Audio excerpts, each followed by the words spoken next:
Nous allons voir ça dès maintenant. J'avais publié cette vidéo auparavant générée par IA. Et oui, c'était fait par IA. Et on va aller voir si des gens ont compris que c'était fait par IA.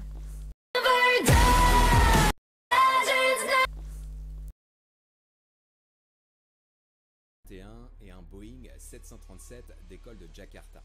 Il est 14h36 et dans l'avion, 62 personnes ont hâte de retrouver leur famille, leurs amis ou encore leurs collègues.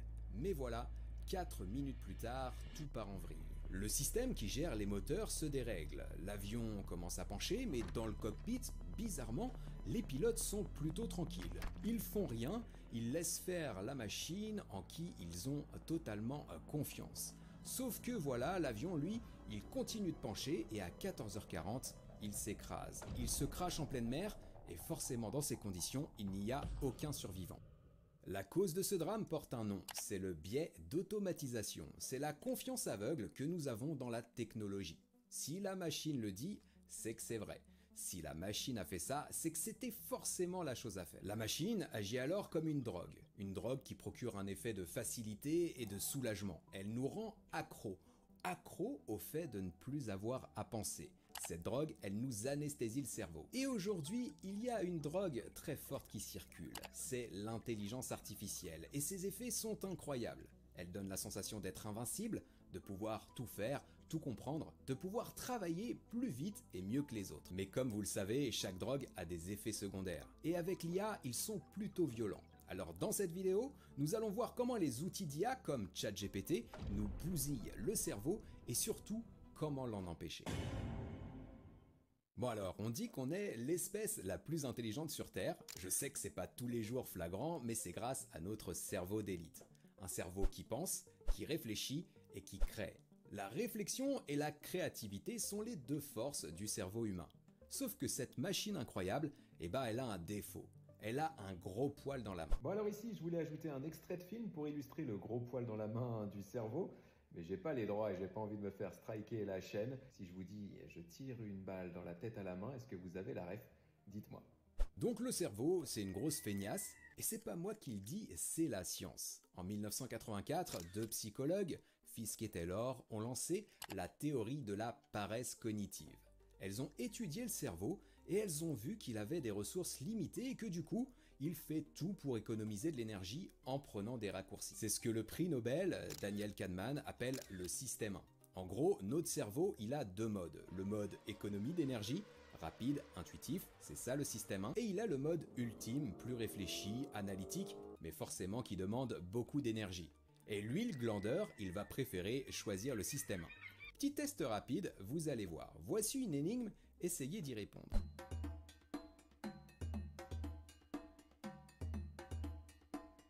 Alors vous avez pensé à 10 centimes?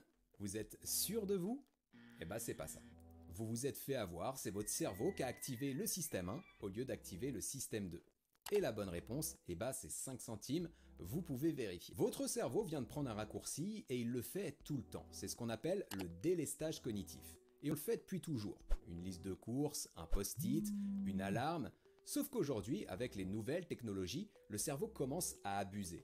Est-ce que vous connaissez l'effet Google? En gros, depuis qu'on a Google, on se souvient moins des informations, mais on se rappelle comment les trouver. Et quand on y réfléchit, c'est assez logique. Pourquoi on va garder une info dans notre tête alors qu'on peut la retrouver en quelques secondes à peine avec son smartphone? Et notre glandeur de cerveau, il a décidé, ça sert à strictement à rien. Et aujourd'hui, on franchit un cap avec l'IA. On a l'effet ChatGPT. Avant, Google nous donnait juste le chemin. Maintenant, ChatGPT, il prend la voiture, il conduit et il arrive à destination à notre place. ChatGPT, lui, ne fait pas que trouver l'information. Il la synthétise, il la traite et il agit.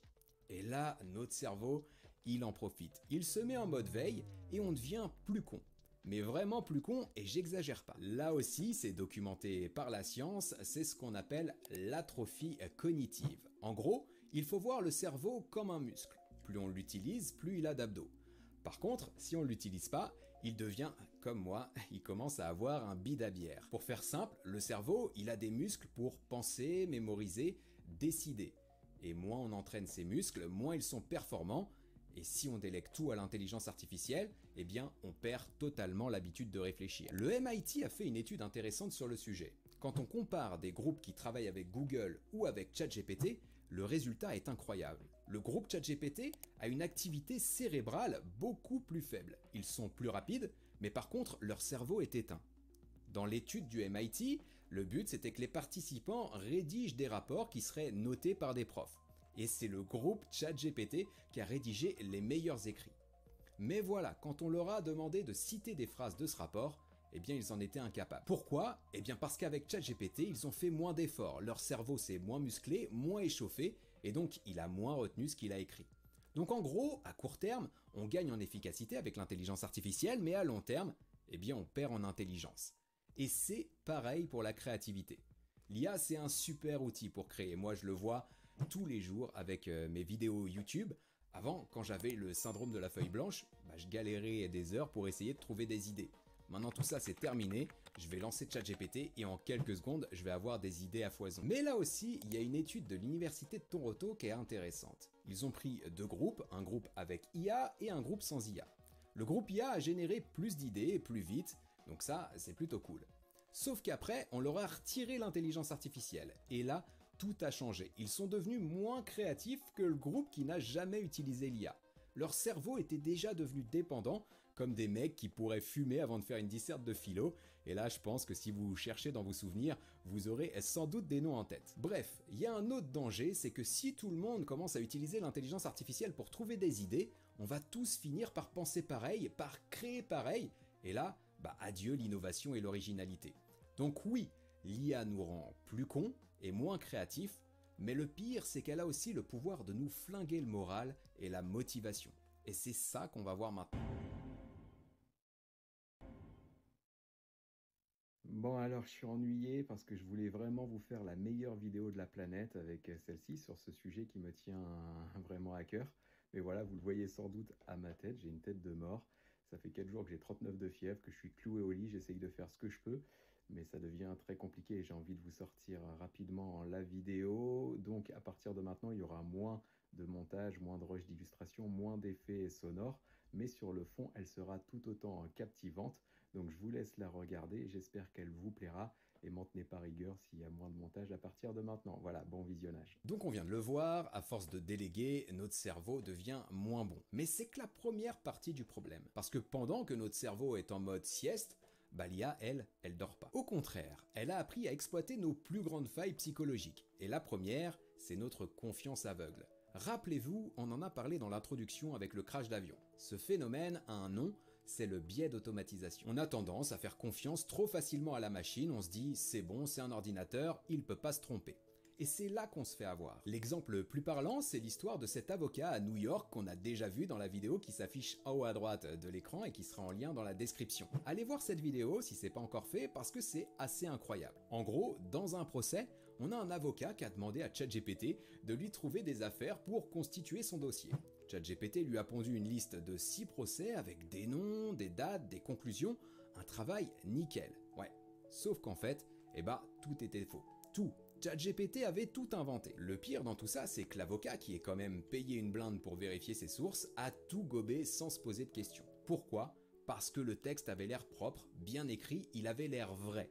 La machine a parlé, il l'a cru. Eh bien c'est ça le biais d'automatisation. Et le vrai danger pour nous, c'est qu'on perd notre esprit critique. On remet plus en question, on doute plus, on devient simplement des validateurs passifs de ce que la machine nous raconte. Et c'est encore pire avec ce que j'appelle le syndrome du pote sur WhatsApp. Si vous voulez le nom scientifique de ce truc, c'est l'anthropomorphisme.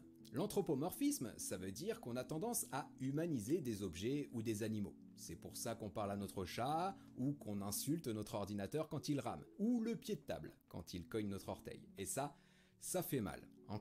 Les développeurs de chatbots ont très bien compris tout ça, ils programment leurs IA pour qu'elles nous ressemblent. L'IA va dire « je pense que »,« je suis désolé »,« comment je peux t'aider aujourd'hui ?» Elles utilisent des emojis, un ton sympa, elles nous flattent. On a l'impression de parler à l'IA comme si c'était notre meilleur pote. Et le problème, c'est que dès qu'on croit parler à quelqu'un et pas à quelque chose, notre cerveau social s'active. On se met alors à lui faire confiance, on s'attache et on s'empoisonne. Ouais, désolé, j'ai pas pu m'empêcher, vous me direz si vous avez la ref en commentaire. Plus sérieusement, on a vu un cas tragique en Belgique où un homme s'est suicidé après avoir été encouragé par une IA qui lui parlait d'écologie. l'homme était convaincu de discuter avec une personne qui s'appelait Elisa. Donc quand Elisa lui a dit que pour sauver la planète, la meilleure solution, eh bien c'était de se foutre en l'air, il l'a écouté. Alors oui, là c'est un cas extrême, mais quand on parle à l'IA en lui demandant « Peux-tu faire ça ? Merci, s'il te plaît », ce que moi je fais tout le temps, eh ben c'est la zone d'interaction sociale de notre cerveau qui s'active, un lien émotionnel se crée avec l'intelligence artificielle. Et donc là, on lui fait encore plus confiance. Et avec ChatGPT ou les autres IA, on mélange biais d'automatisation et l'anthropomorphisme. On a d'un côté le biais d'automatisation qui nous dit « Fais confiance à la machine, elle est logique et objective ». Et de l'autre côté, on a l'anthropomorphisme qui lui nous dit « Fais confiance à la machine, elle est sympa et elle te comprend ». Et là on est piégé. Notre cerveau logique et notre cerveau émotionnel sont tous les deux hackés en même temps. On utilise l'IA non pas comme une machine, mais comme un confident. On se met à lui raconter nos problèmes, nos angoisses, en espérant tout simplement un peu de réconfort. Et à ce sujet, des chercheurs du MIT, encore eux, ont mené une étude passionnante sur l'impact de ChatGPT sur notre bien-être émotionnel. Ils ont vu que les gens qui utilisent ChatGPT pour des conversations perso, en y mettant leurs émotions, finissent par se sentir plus seuls. Pourquoi ? Parce que l'IA, même si elle est programmée pour être polie, elle offre pas de réelle empathie. C'est une interaction à sens unique, on se livre, mais en face, il y a personne. Et ça, forcément, ça isole. Et il y a encore plus flippant. Si, je vous assure.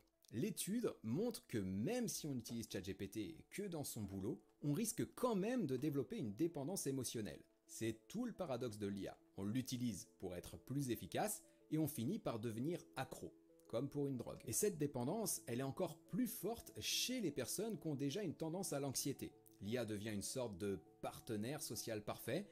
Elle est toujours disponible, elle est jamais en colère, elle est patiente, elle nous rassure.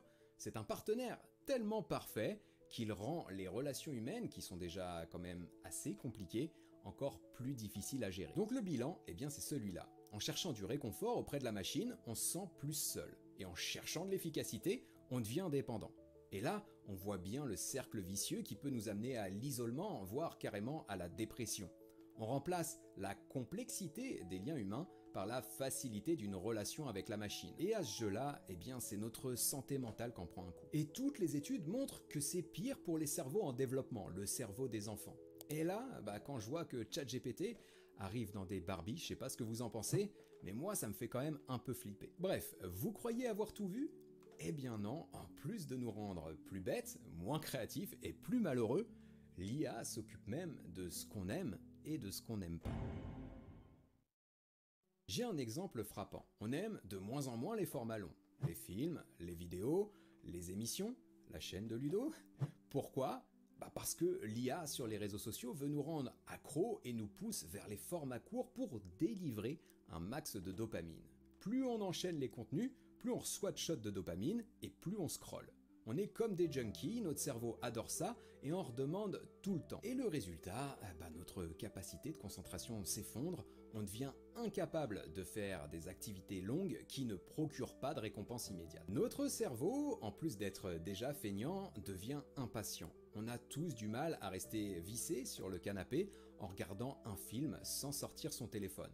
Et pourtant ce film, il est plutôt sympa, mais on peut pas lutter, c'est automatique. On a le cerveau shooté à la dopamine, et ça porte un nom assez drôle, c'est ce qu'on appelle le TikTok brain. Et à côté de ce cerveau TikTok, notre attention est capturée et nos goûts sont formatés.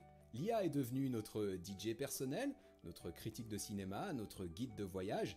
Elle analyse nos moindres clics pour nous enfermer dans ce qu'on appelle une bulle de filtre. Une bulle de filtre, c'est une sorte de prison digitale que l'IA sur les réseaux sociaux nous construit en nous montrant uniquement des contenus qui confirment nos propres idées, sans nous montrer ce qui nous contredit. Et le problème avec ça, c'est que si l'IA nous sert en boucle uniquement des choses qui confirment nos idées, notre pensée critique, elle disparaît. On ne voit plus d'opinions différentes, pire, on perd la magie de la découverte partagée. Le plaisir de dire à un pote « Tu connais ce groupe ? T'as vu ce film ?» Tout ça disparaît parce que c'est l'IA qui choisit et qui recommande à notre place. Alors si on fait le bilan, il est lourd. Un cerveau plus paresseux, plus naïf, plus triste avec une attention de poisson rouge et des goûts formatés par des algorithmes. Et là, on pourrait croire que la partie est perdue d'avance, que notre cerveau est totalement bousillé définitivement. Mais heureusement, il existe des moyens de se défendre, de reprendre le contrôle de notre esprit, d'utiliser l'IA de manière responsable pour en tirer les bénéfices sans en devenir l'esclave, sans devenir un légume incapable de décider, choisir, réfléchir. Réfléchir. Alors, comment on doit faire pour sauver notre cerveau? Eh bien, la première étape, c'est comme pour n'importe quelle addiction, on doit admettre qu'on a un problème. Bienvenue aux IA alcooliques anonymes. La clé ici, c'est de développer ce que les scientifiques appellent la métacognition. Vous inquiétez pas, c'est juste un mot compliqué pour dire penser à notre manière de penser. Pour faire simple, je vais vous donner un exemple. Est-ce que, comme moi, plus vous bossez avec ChatGPT ou n'importe quel outil d'IA, plus vous avez tendance à lui faire confiance? Je veux dire, par exemple, quand je bosse une vidéo YouTube, au début, je suis frais mentalement, j'utilise l'intelligence artificielle comme un simple outil. Je fais tout moi-même, mais plus j'avance, plus je fatigue, et du coup, je commence à faire plus de copier-coller. J'arrête de vérifier les infos ou de modifier les textes, je prends tout tel quel. Je sais pas si ça vous fait ça, à vous aussi, vous pourrez me dire en commentaire, mais en tout cas, maintenant, vous devrez penser à la solution, la métacognition. Avant de copier-coller une réponse de ChatGPT, prenez 2 secondes et posez-vous la question. Mais faites-le honnêtement. Est-ce que je suis en train de réfléchir par moi-même ou est-ce que je suis en train de m'anesthésier le cerveau en déléguant à l'intelligence artificielle? Est-ce que j'utilise l'IA comme un outil pour m'aider ou comme une drogue pour ne pas avoir à réfléchir? Si vous avez cette prise de conscience, vous aurez fait au moins 50% du boulot. Et moi, je vais être franc avec vous, c'est la raison pour laquelle ce que vous écoutez à ce stade de la vidéo, c'est pas du copier-coller de ChatGPT ou de l'intelligence artificielle, ce sont bien mes mots, parce que c'est vrai, et c'est peut-être long aussi pour vous, après 20 minutes de script écrit, la tentation de faire des copier-coller, elle est quand même très très forte. Mais bon, je tiens bon. Bref, maintenant, rapidement, passons à la deuxième étape, le microdosage. L'idée, c'est pas d'arrêter l'intelligence artificielle, mais d'apprendre à la consommer avec modération. Ça doit forcément vous rappeler un truc, vous devez voir l'intelligence artificielle comme un partenaire d'entraînement et pas comme un coach qui fait le match à votre place. L'IA doit être là pour vous rendre meilleur, pas pour jouer les matchs. Quand vous utilisez l'IA, pensez à challenger ses réponses. Essayez de voir comment l'améliorer et critiquez-la. Vérifiez les informations. Faites pas comme l'avocat de tout à l'heure qui, lui, a tout gobé en faisant confiance aveuglément à ChatGPT. Si vous faites ça régulièrement, vous allez muscler votre cerveau avec l'intelligence artificielle. C'est votre cerveau qui va marquer les buts et l'intelligence artificielle qui va vous faire les passes. L'autre avantage, si vous challengez régulièrement l'intelligence artificielle, vous serez meilleur dans son utilisation. Et là, pour le coup, vous gagnerez vraiment du temps. Maintenant, pour finir, on passe à la troisième étape. C'est la plus dure, mais c'est aussi la plus importante. C'est la cure de désintoxication. Il faut s'imposer des moments de déconnexion totale pour laisser le cerveau respirer, mais aussi progresser. Et là, je pense que vous avez plein d'exemples autour de vous. Prenons la calculette. Si on l'utilise tout le temps, notre cerveau sera incapable de faire une pauvre addition. Pour éviter ça, imposez-vous de bosser parfois sans l'intelligence artificielle. Je sais que si vous avez goûté à ChatGPT ou aux autres outils, c'est pas facile de revenir en arrière. Et clairement, j'en sais quelque chose. Mais rappelez-vous de l'effet Google et de l'effet ChatGPT. On l'a vu, le cerveau est une feignasse et il vous dira constamment « Mais pourquoi tu veux dépenser de l'énergie à faire ça alors que l'IA peut le faire pour toi ?» Alors parfois, ne l'écoutez pas. Dites-lui que c'est pour son bien, comme se bouger pour faire du sport un dimanche matin. Et vous verrez, en quelques jours, vous ferez des progrès de fou avec l'intelligence artificielle. Votre cerveau sera plus vif, il arrivera à servir de l'IA comme un booster de ses capacités et pas comme une drogue qui l'endort pour ne pas avoir à réfléchir. Alors voilà, j'en ai terminé avec cette vidéo. Merci à toi pour avoir fait cette vidéo.